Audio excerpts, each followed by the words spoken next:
Titanic ship अपने समय का दुनिया का सबसे बड़ा जहाज था। दोस्तों, टाइटैनिक जहाज उस समय इतना बड़ा था कि उस समय की बिल्डिंग्स के हिसाब से उन बिल्डिंगों से भी काफी ज्यादा ऊंचा था। और टाइटैनिक शिप में 3 बड़े फुटबॉल के मैदान आसानी से समा सकते थे। दोस्तों, टाइटैनिक शिप का पूरा नाम रॉयल मैन शिप यानी कि RMS टाइटैनिक था। दोस्तों, टाइटैनिक शिप को इस तरह डिजाइन किया गया था कि 2224 से भी ज्यादा लोग इस बड़े जहाज में यात्रा कर सकते थे। दोस्तों, टाइटैनिक जहाज अपने आप में ही अटलांटिक ओशन में बसा एक छोटे से शहर की तरह लगता था। दोस्तों, टाइटैनिक जहाज की सबसे खास बात तो ये थी कि ये दुनिया का सबसे तेज चलने वाला जहाज था और टाइटैनिक में जो सीटी लगी हुई थी उसे 15 किलोमीटर दूर तक सुना जा सकता था। दोस्तों, टाइटैनिक को बनाने का जिम्मा व्हाइट स्टार लाइन कंपनी ने लिया था, जो कि एक ब्रिटिश शिपिंग कंपनी थी। दोस्तों, टाइटैनिक जहाज को 3000 वर्कर्स की टीम ने बनाकर तैयार किया था। दोस्तों, इतने बड़े टाइटैनिक के ढांचे को तैयार करना कोई आसान काम नहीं था। कड़ी सावधानी के बावजूद भी टाइटैनिक को बनाते समय लगभग 9 मजदूरों ने अपनी जान भी गंवा दी थी और 240 वर्कर्स गंभीर रूप से घायल भी हो चुके थे। और टाइटैनिक को बनाने में लगभग 48 करोड़ रुपए का खर्चा आ चुका था, जो कि उस समय के हिसाब से काफी ज्यादा अधिक था। दोस्तों, टाइटैनिक की लंबाई 882 फीट थी और 92 फीट ये चौड़ा था और टाइटैनिक की ऊंचाई 175 फीट थी और 46,312 टन वजनी ये विशाल जहाज था। दोस्तों, टाइटैनिक में कुल 10 मंजिला डिब्बे थे, जिसमें से 8 डिब्बे पैसेंजर्स के लिए मौजूद थे। दोस्तों, टाइटैनिक में कुल 4 चिमनियां लगाई गई थी, जिसमें काम सिर्फ 3 ही करती थी और चौथी चिमनी टाइटैनिक की सजावट और जहाज की वेंटिलेशन के लिए लगाई गई थी। दोस्तों, टाइटैनिक को बनाने वाली कंपनी व्हाइट स्टार लाइन का कहना था कि ये कभी न डूबने वाला जहाज है, लेकिन ये किसे मालूम था कि टाइटैनिक जैसा विशाल जहाज कभी पानी में डूब भी सकता है। टाइटैनिक दुनिया का सबसे बड़ा और मजबूत जहाज, जो कि कभी न डूबने वाला जहाज था, आखिर कैसे पानी में डूब सकता था? आखिर उस रात ऐसा क्या हुआ था जिससे कि टाइटैनिक डूब गया? जानेंगे आज के इस एपिसोड में। दोस्तों, टाइटैनिक को बनाने का काम 31 मार्च 1909 को बेलफास्ट के हार्लैंड एंड वोल्फ शिपयार्ड में शुरू हो चुका था।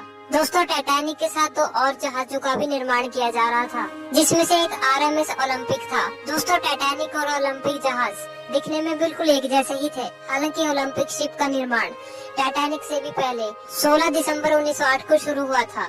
दोस्तों, टाइटैनिक को बनने में कुल 3 साल का समय लग गया था और टाइटैनिक को बनाने में उस समय की सबसे एडवांस टेक्नोलॉजी का भी इस्तेमाल किया गया था। और 1 अप्रैल 1912 को टाइटैनिक शिप को समुद्र में पहले एक्सपेरिमेंट के लिए छोड़ दिया गया। टाइटैनिक ने अपने पहले एक्सपेरिमेंट में बेलफास्ट से आयरिश रिवर तक समुद्र में 150 किलोमीटर के दायरे में सफर किया और उस समय टाइटैनिक में कंपनी के कई बड़े इंस्पेक्टर भी मौजूद थे। और उसके बाद उसी दिन शाम 7 बजे टाइटैनिक बेलफास्ट वापस लौट आया और एक्सपेरिमेंट के सक्सेस हो जाने के बाद 2 अप्रैल 1912 को टाइटैनिक को यात्रा के लिए ऑफिशियली लॉन्च कर दिया गया। और इसी के साथ ही टाइटैनिक ने इतिहास के पन्नों में अपना नाम दर्ज कर दिया था। दोस्तों, टाइटैनिक शिप अपनी पहली यात्रा से पहले ही काफी ज्यादा पॉपुलर हो चुका था, क्योंकि उस समय में टाइटैनिक का मुकाबला कोई भी जहाज नहीं कर सकता था। दोस्तों, टाइटैनिक में A क्लास, B क्लास और C क्लास के रूम्स मौजूद थे और A क्लास रूम सबसे लग्जरी था। टाइटैनिक में यात्रा करने के लिए फर्स्ट क्लास का टिकट 2.70 लाख रुपए का था, सेकंड क्लास का टिकट 1 लाख रुपए और थर्ड क्लास का टिकट 2000 रुपए का था। इसके अलावा टाइटैनिक में यात्रियों के लिए कई सुविधाओं का भी पूरा ध्यान रखा गया था। दोस्तों, टाइटैनिक के अंदर एक सुंदर सा स्विमिंग पूल भी मौजूद था, जिसमें यात्री आसानी से स्विमिंग कर सकते थे। और डेली योगा करने वालों के लिए टाइटैनिक में एक योगा रूम भी मौजूद था। इसके अलावा एंटरटेनमेंट के लिए स्क्वैश कोर्ट गेम भी मौजूद थी। इसके अलावा नहाने के लिए टाइटैनिक में एक एक्सपेंसिव टर्किश बाथरूम भी मौजूद था, जो कि काफी ज्यादा लग्जरी था। टाइटैनिक में एक एक्सपेंसिव कैफे भी मौजूद था, जिसमें वेज और नॉन वेज में कई प्रकार की खाने की चीजें भी उपलब्ध थी। दोस्तों, फोटोग्राफी करने के लिए टाइटैनिक में एक स्पेशल रूम भी मौजूद था।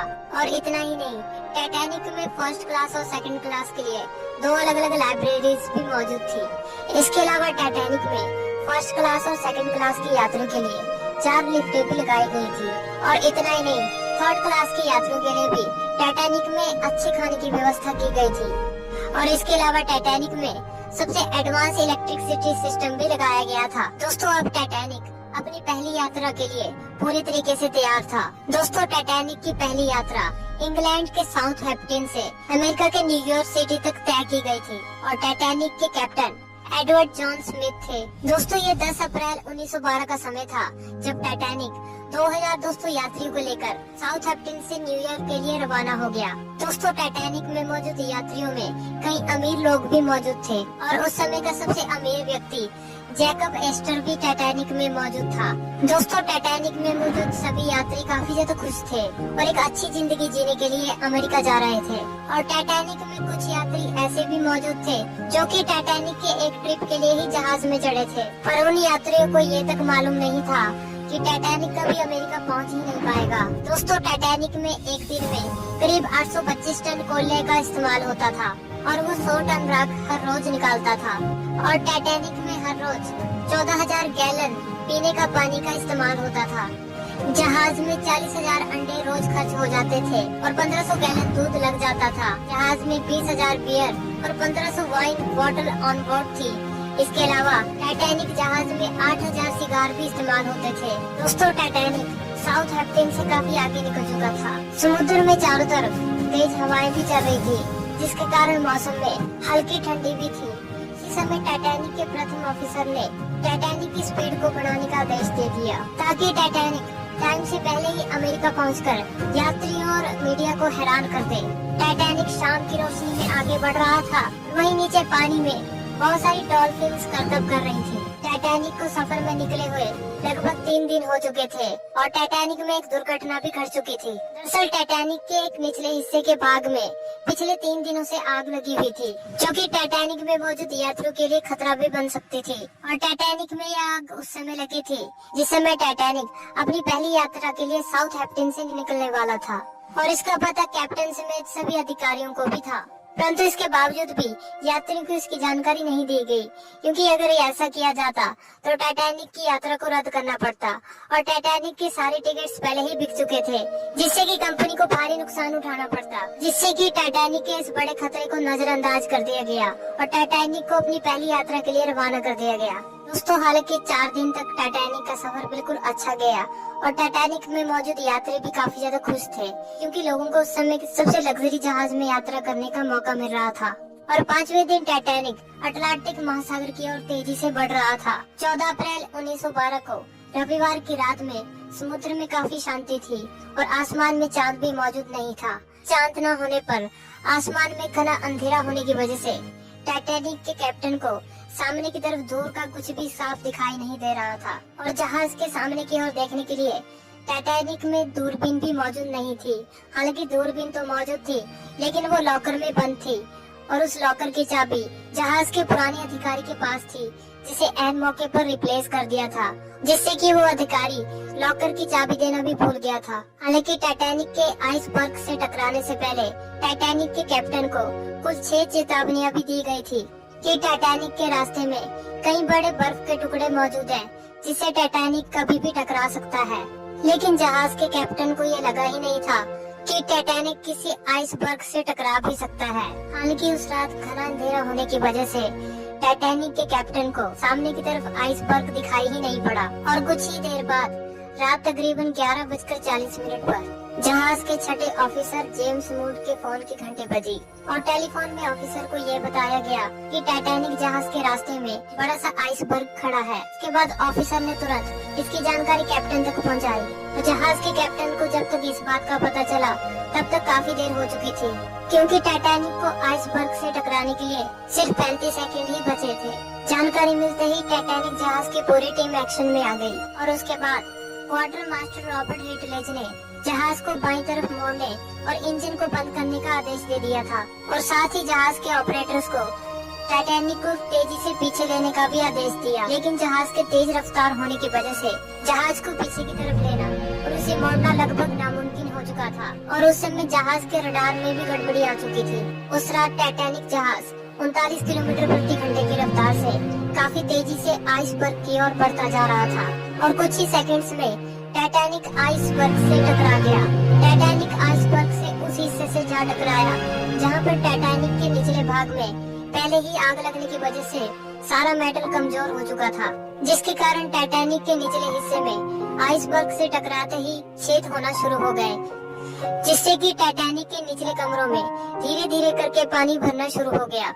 उस समय टाइटैनिक में मौजूद सभी यात्री लगभग सो रहे थे, जिसके कारण कुछ यात्रियों को ये पता ही नहीं चला कि टाइटैनिक आइसबर्ग से टकरा गया है। टाइटैनिक के निचले हिस्से में पानी भरना शुरू हो चुका है। हालांकि उसके बाद टाइटैनिक में मौजूद ऑफिसर्स ने सोए हुए सभी यात्रियों को जगाया और उन्हें लाइफ बोट की ओर तुरंत जाने के लिए कहा। जैसे ही यात्री को ये पता चला कि टाइटैनिक के निचले रूम्स में पानी भरना शुरू हो चुका है, तब यात्री नीचे से जहाज के ऊपर की ओर भागने लगे।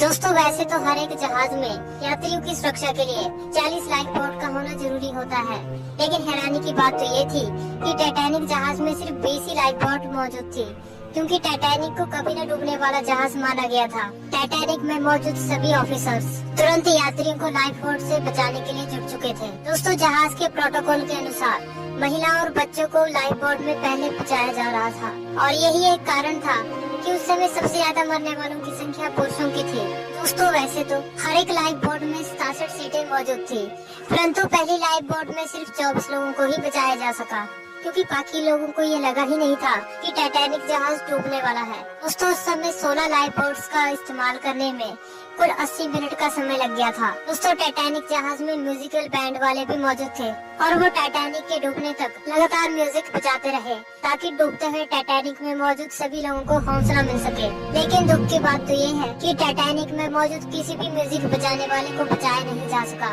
और टाइटैनिक के साथ उनके भी पानी में डूबकर मौत हो गई। दोस्तों, टाइटैनिक द्वारा कई रॉकेट्स को भी आसमान में छोड़ा जा रहा था, ताकि इस मैसेज को देखकर कोई दूसरा जहाज हेल्प के लिए आ जाए, लेकिन कोई भी दूसरा जहाज हेल्प के लिए वहाँ पर नहीं पहुँच पाया, और देखते ही देखते टाइटैनिक शिप अटलांटिक ओशन में डूबने लगा। दोस्तों, टाइटैनिक के आगे का हिस्सा धीरे धीरे पानी के अंदर जाने लगा, और इसके पीछे का हिस्सा पानी के तल से ऊपर उठने लगा, और अधिक भार होने की वजह से टाइटैनिक के बीच से 2 हिस्से हो गए, और 15 अप्रैल को ठीक रात 2:20 में 3 घंटे के अंदर टाइटैनिक अटलांटिक ओशन की गहराइयों में समा गया, और इसी के साथ ही 1500 लोगों ने अपनी जान गंवा दी थी। हालांकि ज्यादातर यात्रियों को लाइफ जैकेट्स भी दी गई थी, लेकिन उस रात अटलांटिक महासागर में जमा होने वाली ठंड थी, जिसके कारण अटलांटिक महासागर का पानी का टेम्परेचर -2 डिग्री तक पहुंच चुका था, जिससे लोगों के पानी में डूबते ही तकरीबन 10 मिनट के अंदर उनकी मौत हो गई, और इस भयानक हादसे में सिर्फ 709 लोगों की ही जान बचाई जा सकी, क्योंकि टाइटैनिक में सिर्फ 20 ही लाइफ बोट्स मौजूद थी, जबकि टाइटैनिक 64 लाइफ बोट्स ले जाने के लिए बना था। हालांकि टाइटैनिक की दुर्घटना के बाद कार्पेथिया जहाज सुबह 4 बजे यात्रियों की सहायता के लिए तो पहुंच गया, लेकिन उस समय काफी देर हो चुकी थी, और 18 अप्रैल 1912 को कार्पेथिया जहाज कुछ जिंदा बचे यात्रियों के साथ न्यूयॉर्क पहुंच गया। यदि उस समय टाइटैनिक में दूरबीन मौजूद होती तो शायद टाइटैनिक आइसबर्ग से ना टकराता और 1500 लोगों को अपनी जान ना गंवानी पड़ती, बल्कि ज्यादा से ज्यादा लोगों की जान बचाई जा सकती थी। इससे की लापरवाही के चलते कुछ ऐसी छोटी छोटी गलतियां की गई थी, जिन्होंने अंत में जाकर भयानक दुर्घटना का रूप ले लिया। हालांकि दुर्घटना में जान गंवा बैठे लोगों में से सिर्फ 306 लोगों की ही लाशें मिल पाई।